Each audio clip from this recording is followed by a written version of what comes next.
8 ways to be a good listener. And what's in it for you? Have you ever been talking to someone who is looking around the room while you speak? Or who interrupts you to say something about a completely different subject? Maybe you were confiding in a friend who seemed distracted, and when you accused her of not listening, she said indignantly, "I was listening." To prove it, she parroted back the last phrase you had spoken. There is a difference between listening and technically hearing what is said. Hearing what is said takes short-term memory. It only indicates that on a surface level you took in their words but didn't join emotionally with the person speaking to you. Listening is being receptive to your own inner wisdom, while emotionally attuned to the other person. Men tend to be better listeners than women because generally they can tolerate silence better. Women are better listeners than men in that they are more comfortable sharing emotions. Men need to learn how to be more emotionally available and responsive. Women need to learn how to be supportive through their presence rather than talking too much. Becoming a better listener means becoming a better person because it cultivates emotional maturity and generosity. Is it possible to become a great listener? Yes, it is. Here are 8 ways you can develop great listening skills. 1. Be interested. Many people think listening means keeping quiet until it is their turn to talk. But true listening is a selfless act. Listening means giving your thoughtful attention to another person. This attention is non-judgmental, open-minded, respectful and curious. 2. Listening is receiving. We are receiving the trust and vulnerability of another person. To be a receiver, let yourself be a blank canvas for the other person. Allow your friend to toss out ideas, feelings, contradictory thoughts, and whatever else is coming up. Let her be upset or illogical. 3. Indicate you're listening with subtle cues. Let the person know that you're interested by nodding your head, murmuring, and softly echoing a word or short phrase here and there. 4. Attuning and matching. A good listener usually makes eye contact, but might also sit companionably side by side and gaze straight ahead, allowing the talker privacy and intimacy at the same time.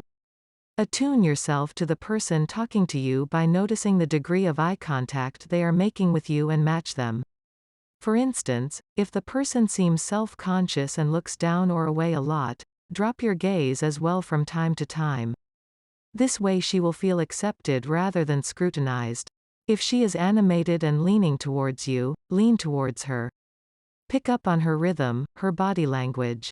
Psychological research has found that people feel understood when we use the same gestures they use.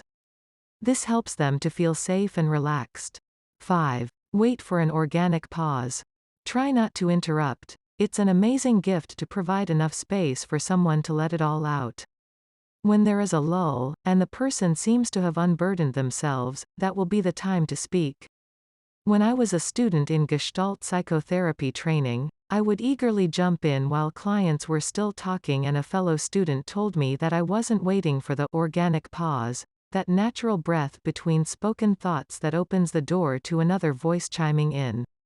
I come from a cultural background where we are used to interrupting each other's interruptions, and it isn't unusual for 5 conversations to be going on at the same time. Even if this is acceptable socially, it doesn't work when someone really needs a shoulder to cry on, or in a work situation, if a colleague needs to resolve professional issues. 6. Acknowledge and empathize. Good listening is not complete silence. When the time comes to speak, briefly reiterate to the person what you heard them say. For example, if your friend tells you in a loud, excitable voice, "My boyfriend had lunch with his ex yesterday. He won't tell me what they talked about. He's shutting me out. Does he still love her? Should I break up with him before he breaks up with me?"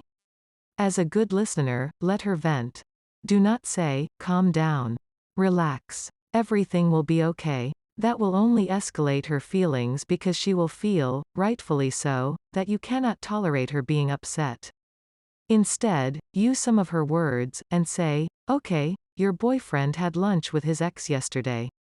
Now you're feeling shut out and scared that he may still love her and want to get back with her?" Your friend will feel heard because you actually were strong enough to hear her, instead of trying to get her to calm down on your timetable. Chances are she will say, yes. Then she may burst into tears, or talk some more, or quiet down. You are now helping her productively process her feelings, rather than frantically obsessing over them.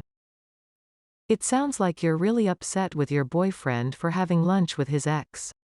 If I were you, I'd feel the same way. Or, I know you really wanted that promotion and I don't blame you for feeling it was unfair that the new guy got it. By reflecting back to the person what they said in their own words, you are acknowledging you heard them accurately. And by saying you might feel the same way, you are putting your foot in their shoe and empathizing with them. The emotional tone of what you say should be responsive rather than reactive. In other words, while you're listening, take note of what's coming up for you and put it on a back shelf. Sort out what is useful for the person who is confiding in you and, for now, keep your own emotions and opinions to yourself. 7. Don't give unasked for advice. Most of us have not been listened to in the way I'm describing, so we're not used to listening to someone else this way. We may consider ourselves very nice people and have all kinds of good ideas for the person speaking to us about their problem. What we don't realize is that offering solutions before a person has expressed their upset feelings doesn't work. Do you want to be told what to do while you're venting? 8. Make an offering. After acknowledging and empathizing, you have the option of offering something more. It can be something simple like, "How can I help?" Or, "Would you like some feedback from me?" Chances are your friend feels relieved and solutions are starting to form within her now that she's cleared a space inside herself. Don't be surprised if your good listening facilitates her having a revelation about herself or the situation. She may tell you that you've done more than enough already. If she does want feedback, this is your opportunity to share your experience and offer advice. Timing is everything. Wait until you're invited. What's in it for you? Great listeners are receivers, they receive trust, they are in an honored position in that way. They help people sort out their thoughts and feelings. Listeners offer solace and consolation. They celebrate and appreciate good news or achievements. And in the process, listeners receive the gratification of being there for someone else. Listeners have cultivated patience to wait until another person has talked themselves out, and have discovered that people often find their own answers to their struggles. So, listening develops faith in us that people have an inner intelligence. We don't have to be mini gods and fix everyone's problems by jumping in and talking too much or too soon. Listening requires patience, generosity, and humility. Becoming a great listener is a process of maturing. By developing great listening skills, we provide a mirror that reflects back to the person speaking what is inside of them, and that is powerfully rewarding for both of us. Listening is truly one of the highest forms of love.